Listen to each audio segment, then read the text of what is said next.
This is a free sample of the book, Reinvent Ideal, What to Do When You're Depressed and No One Cares Because You're Not a Chick, by Cairo Copeland. The first half of this book is posted right here on YouTube, free for everyone to listen to. If you like this content and want to hear or read the rest, or want to listen to it free of ads, visit reinventideal.com/ideal. The book is available on Kindle, paperback, and Audible at reinventideal.com/ideal. Intro: the male suicide pandemic. Go to school, get a good job, get married, settle down, have kids, and then you'll be happy. Happy wife, happy life. Most guys follow that advice. Why aren't we happy? Male suicide is the highest it has ever been for 20 years. Not only is it not a happy life, it's no life. Seeing as how everyone hates us, is that any surprise? The suicide rate for males is 3 times higher than it is for women. It is the second leading cause of death for young men. The media is silent on the subject, and no one seems to care.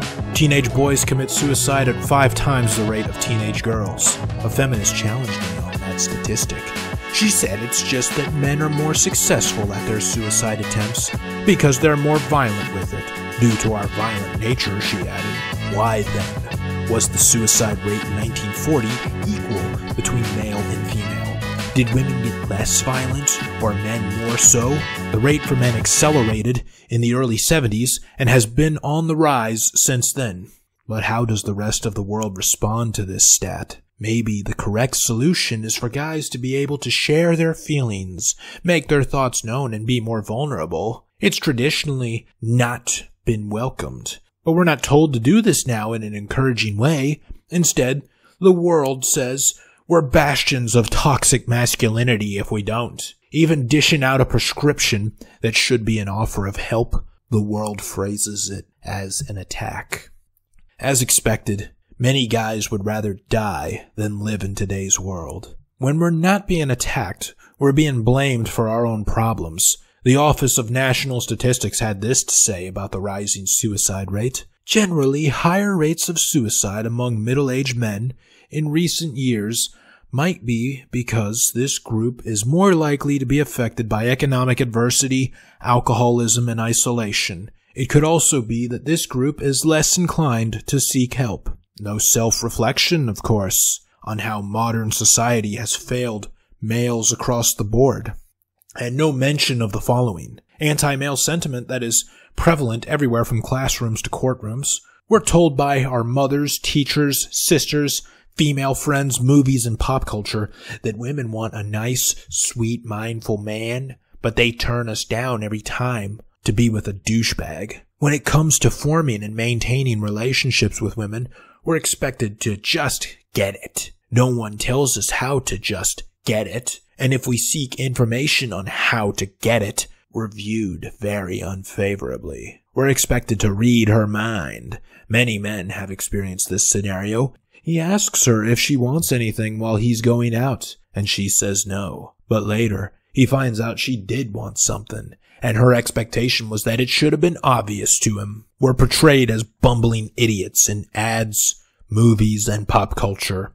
You've probably seen the commercials where the dad is left to do the household chores and struggles with them like a moron. This has resulted in our thoughts and opinions being discredited before we're even given a chance to express them. In a lot of cases, our relationships with women fail the cost-benefit analysis, and even pointing this out gets us labeled as insensitive, materialist assholes. It is socially acceptable for a woman to move back in with her parents. Not the case for a man, even in desperate times.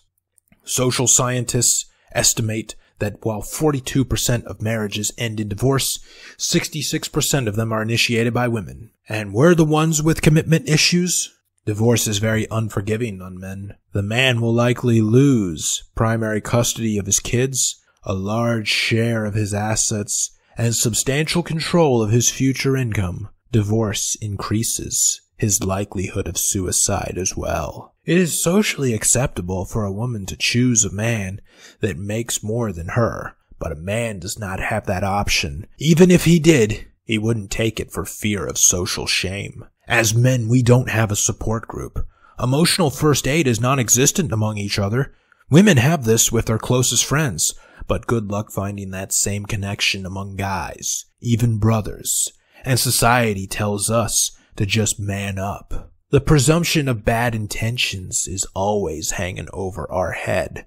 If a man is seen out in public with a child, onlookers are more likely to think he's a pedophile that kidnapped that child than they are to think it is his actual offspring. The world doesn't trust men with children anymore. We're told we must do everything we can to win the approval of women, but everything we're told to do in order to do it causes us to lose respect from both women and fellow men, even from ourselves. It's perfectly all right and encouraged for a woman to have selective standards for the men that she'll date. But a man is not allowed to have standards for women.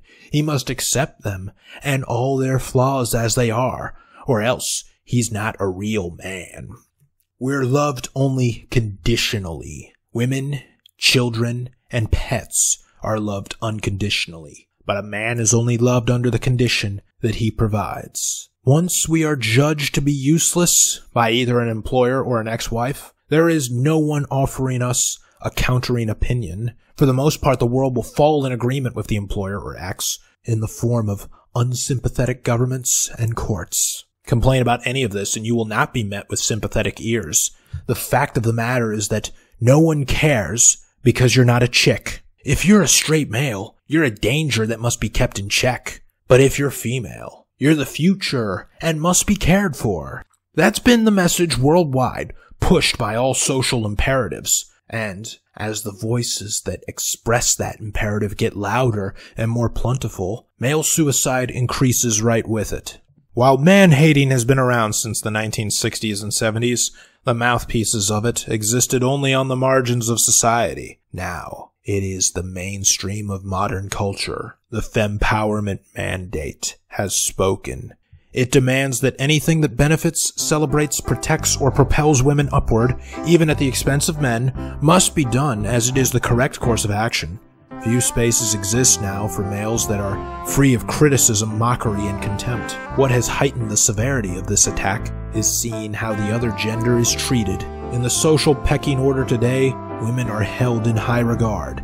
They are seen as virtuous, trustworthy, and valuable no matter what they do with their lives. Even if they do nothing at all, spending the entirety of their lives residing in their parents' home, they are still more valuable to society than the man that rises at the crack of dawn to ensure the necessary service of waste collection is done on time. When we're young boys, we're assigned some value and looked at with slight favor, but it all seems to disappear the moment we turn 13 or pass through puberty.